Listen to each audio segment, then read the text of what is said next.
मी नामदेव महादेव इंगळे. आम्ही दिनांक 12/12/2025 रोजी जिल्हाधिकारी कार्यालय सातारा येथे एक आंदोलन केले. कारण दिव्यांगांच्या विविध मागण्या संदर्भात आम्ही तिथे आंदोलन केले. हे आंदोलन करत असताना जवळजवळ सकाळी 11:30 ते 3 वाजेपर्यंत हे आंदोलन सुरू होतं.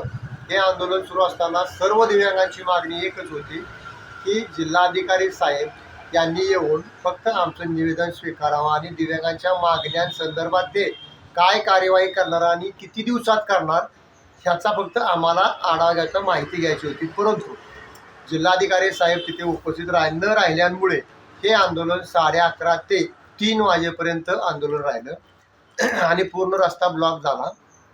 यास पूर्णपणे प्रशासन जबाबदार आहे, आमची वैयक्तिक कोणतीही जबाबदारी नाही. आम्ही ठणकावून सांगतो, कारण दिव्यांग अधिनियम 2016च्या कायद्याचे उल्लंघन संबंधित सर्व अधिकाऱ्यांनी केलेलं आहे, संबंधित शासकीय सर्व अधिकाऱ्यांनी केलेलं आहे. जर ते दिव्यांग अधिनियमाचे उल्लंघन करत नव्हते तर आम्ही तिथे जाऊन बसत नव्हतो आणि हे आंदोलन होत नव्हतं. आणि हे आंदोलन आमच्याकडून झालं म्हणून मी नामदेव महादेव इंगळे, तसेच 2 नंबर अजय पवार, 3 नंबर प्रशांत बगले, आमच्या तिघांवरती हा गुन्हा दाखल केलेला आहे. आणि आम्ही आंदोलक असताना जवळजवळ 150 ते 200 आंदोलक तिथं होतो. फक्त आमच्या तिघांवरती हा गुन्हा दाखल केला आहे. आता आमचे स्पष्ट म्हणणे असे आहे, आम्ही काही प्रशासकीय अधिकाऱ्यांच्या विरोधात पुरावे सादर करू आणि त्या पुराव्याच्या अनुषंगाने आपल्या सातारचे सन्माननीय पोलीस अधीक्षक यांनी सदर अधिकाऱ्यांच्या वरती दिव्यांग अधिनियम 2016 मधील कलमान्वये गुन्हा नोंद करावा. आम्ही त्यांनी गुन्हा नोंद केलेला हसत आम्ही अंगावरती घ्यायला तयार आहे.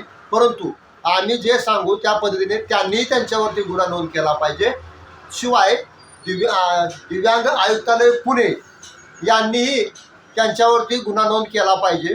त्यानंतर आदरणीय महसूल मंत्री बावनकुळे साहेब, त्यानंतर आदरणीय मुख्यमंत्री देवेंद्र फडणवीस साहेब यांना सुद्धा आमचं हात जोडून सांगणं आहे, विनंती आहे की सातारा जिल्ह्यामध्ये येणारे जिल्हाधिकारी साहेब असतील किंवा कोणतेही अधिकारी असतील, ते दिव्यांगांच्या बाबतीत असंवेदनशील वागत असल्यामुळे आम्ही सांगतो त्याप्रमाणे त्यांच्यावरती गुन्हा दाखल करावा आणि आम्हाला न्याय द्यावा, हीच आमची हात जोडून सर्वांना विनंती आहे.